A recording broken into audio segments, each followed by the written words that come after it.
This is the Yankees POSTCAST, your instant game reaction for the New York Yankees. Part of the Locked On Podcast Network. Your team every day.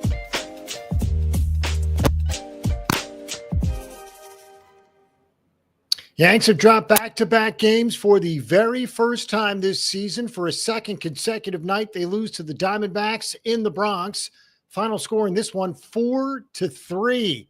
Carlos Rodon outdueled by Zac Gallen. Gallen did not allow a run and struck out 13. Amazing. Rodon allowed all four Diamondback runs. Anthony Volpe, a 3-run shot in the ninth, got the Yanks to within one, but it wasn't enough. They fall short. And again, the final score, 4-3. Yanks are now 3-2. Hello, everyone. I'm Jay Berman. If you're a New Yorker, you might recognize my work. Everything from TV to web to radio. Spent more than 2 decades in the biz. You can follow me on X at Jay Berman. Welcome to the Locked On Yankees postcast, both on the Locked On Yankees YouTube channel and the Locked On Yankees podcast feed. The postcast gives you a place to chat after every game. We're part of the Locked On Podcast Network, your team every single day. As we said, for the first time this season, the Yankees have dropped back-to-back games. They won their first 3 against Milwaukee, sweeping away the Crew. They've lost the first 2 to Arizona in series number 2. Things got interesting in the ninth inning after an Anthony Volpe 3-run shot off A.J. Puck, the closer. The first 2 men were put on by the reliever before Puck. Puck was brought in to face the lefties, eventually got to Volpe, who hits the 3-run shot to the opposite field, just out of the outstretched arms of Corbin Carroll out and right. It looked like it may have deflected off his glove, but it actually hit the first row, and it was indeed a home run. And again, the Yankees got to within 1. Puck would get the last 2 outs to save it for Arizona. Diamondbacks, by the way, now 4-2. So the Yanks fall to 3-2. Carlos Rodon had a very interesting night. Struggled in the first, struggled in the second. There is exactly where all 4 Diamondback runs scored.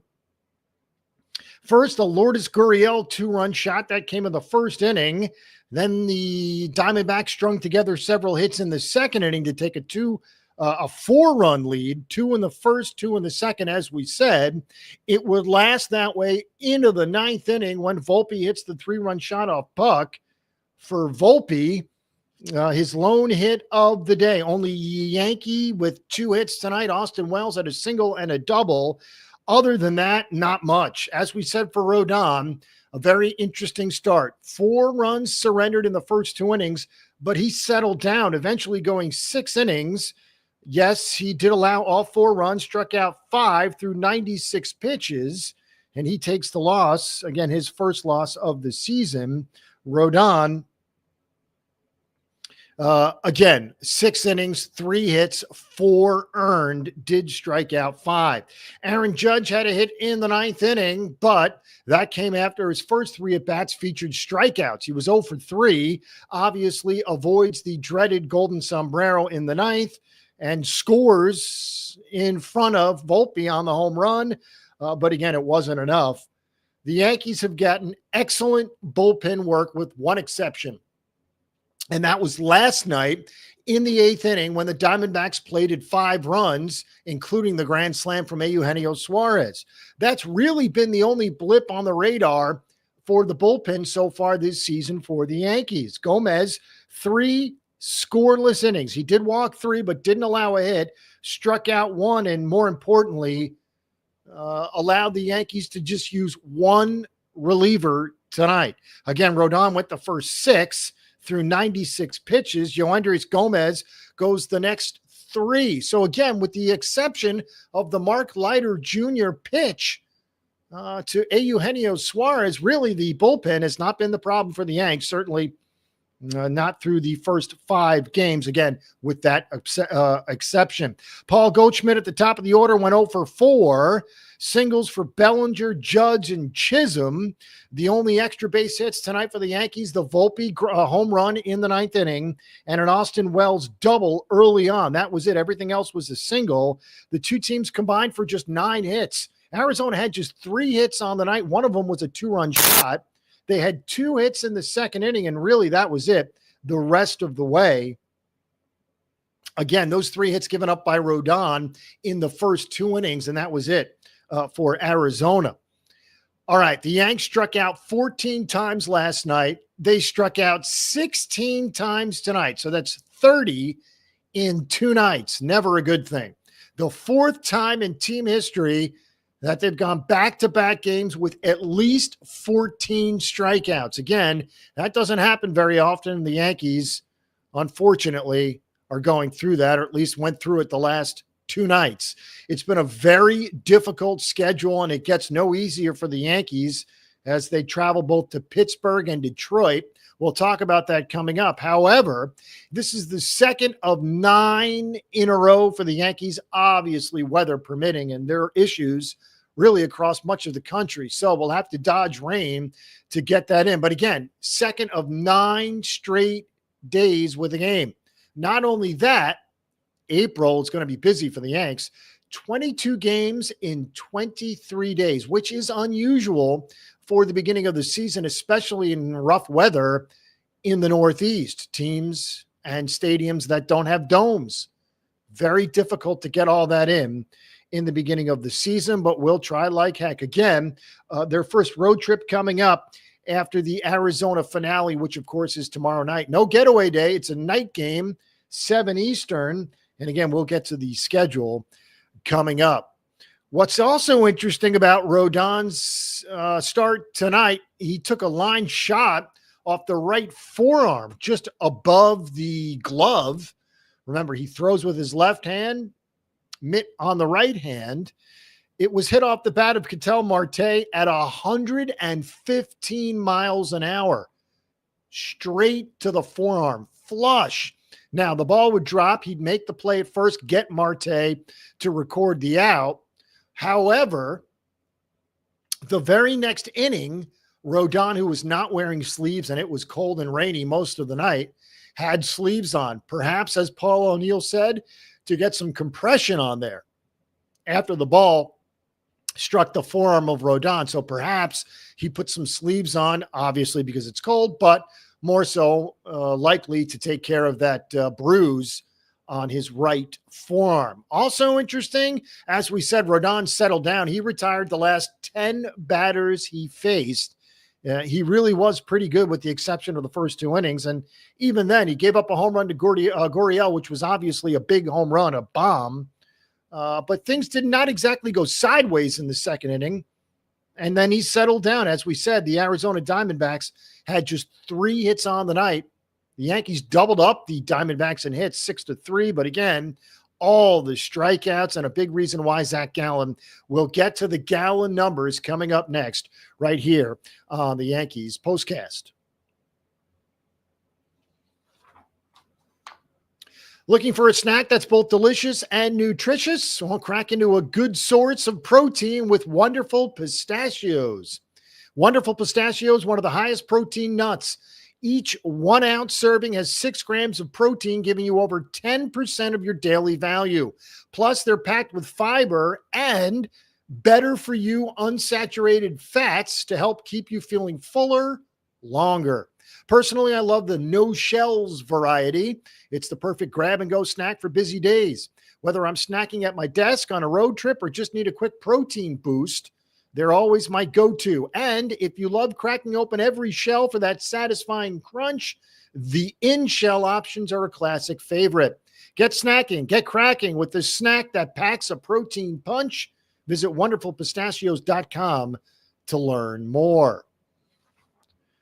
And lastly, ever check your bank account and wonder, where did all my money go? Well, between dining out, online shopping, and entertainment, it's easy to lose track.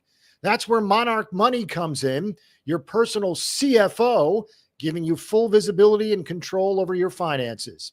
Monarch Money isn't just a budgeting app. It's a complete financial command center.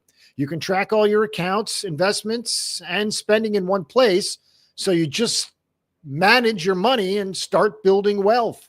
Surprising insights on when I started using Monarch, I realized just how much I was spending on food delivery. That's a big one. Now I budget smarter and save more. Instead of juggling multiple apps, you can use Monarch to check your finances, track spending, and even plan long-term goals. Also, managing money with your partner is smoother than ever. You can track shared and personal accounts, set goals, and stay on the same page without the stress.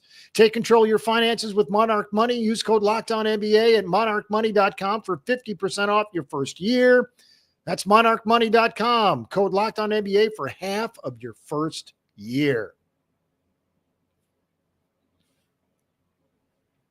All right, final segment of the show, the Yankees postcast as the Yanks lose to Arizona 4-3. They've dropped back-to-back games, have the Bombers.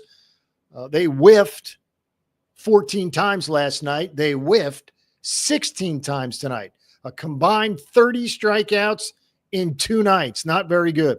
And speaking of whiffs, as we said, Zac Gallen struck out 13 tonight. He was brilliant. In fact, could have easily recorded the last out in the 7th, but Torey Lovullo would not let him do that. Gallen, 6 2/3, 3 hits, no runs, 13 Ks through 101 pitches. That's probably why Torey Lovullo took him out at 101 pitches. But again, he gets the win in what was a brilliant performance. As we said, 13 Ks, most by a Diamondbacks pitcher against the Yankees all time.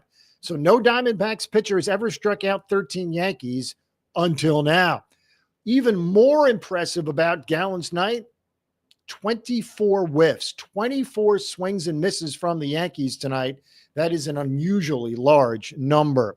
What's also interesting about Gallen is, did you know he was traded for Jazz Chisholm straight up? July 31st, 2019, Jazz was traded by the Diamondbacks to the Marlins for Zac Gallen. If you recall, Derek Jeter was the Marlins CEO at that time. So Jazz for Gallen straight up, courtesy of Derek Jeter. Amazing how things come around. All right, Clark Schmidt, in case you missed it, threw 3 innings and 46 pitches Monday in a simulated game in Tampa. He'll throw again on Saturday, just a couple of days from now. He could join the rotation in mid-April. If you weren't with us yesterday or today either, and now you are joining us late, but no worries. Devin Williams on paternity leave. Of course, paternity leave means 1 to 3 games. So this is the second game that Williams missed. Of course, the Yanks, in his stead, signed Adam Ottavino, who pitched last night after signing a contract. He did not pitch tonight. Again, the Yankees just threw 2 pitchers tonight, Rodon and Gomez. Rodon the first 6, Gomez the last 3. But again, Devin Williams, paternity leave. Congrats to him and the fam. Ottavino obviously did not pitch tonight, pitched last night. Who knows what the future holds in pinstripes for Ottavino. You got to wonder if Devin Williams comes back, will Ottavino be instantly jettisoned? All right, as we said, Yankees struck out 16 times. Meanwhile, 3 innings of scoreless ball from Gomez out of the bullpen. He did not, or pardon me, struck out just 1 man in 3 innings. However, threw 43 pitches, which is a pretty low number for 3 innings of work, got the job done. And again, the Yankee bullpen, with the exception of Tuesday night in the 8th inning, specifically Mark Leiter Jr., and I guess Tim Hill for that matter, but really Leiter Jr., the Yankee bullpen has been excellent with that exception. So hopefully the good news will continue to roll for the Yankees bullpen. As we said, series finale Thursday night, 7:05 first pitch. Carlos Carrasco will get the start for the Yankees, his first start in pinstripes. Another solid pitcher going for Arizona, Merrill Kelly, who's been good. He gets the start for Arizona. Again, they'll go for the sweep. Yanks will try and salvage the finale. Then, as we said, their first road trip of the year in Pittsburgh, starting on Friday, and then in Detroit, starting on Monday. Weather, very iffy for both Pittsburgh and Detroit over the next week. So who knows? It could be, especially with Pittsburgh and Detroit being cities you only visit once. So we could see some doubleheaders if there's bad rain, especially in an interleague series. Like we said, the Yanks don't go back. They don't even play them in New York. They only play them once. They do have Detroit home and away, but again, they only go to Motown once. So again, iffy weather could wreak havoc over the next week. We still have Arizona tomorrow night. Then we got Pittsburgh for 3 and Detroit for 3. And we'll be with you immediately following tomorrow night's game against Arizona. Have a good night, everyone.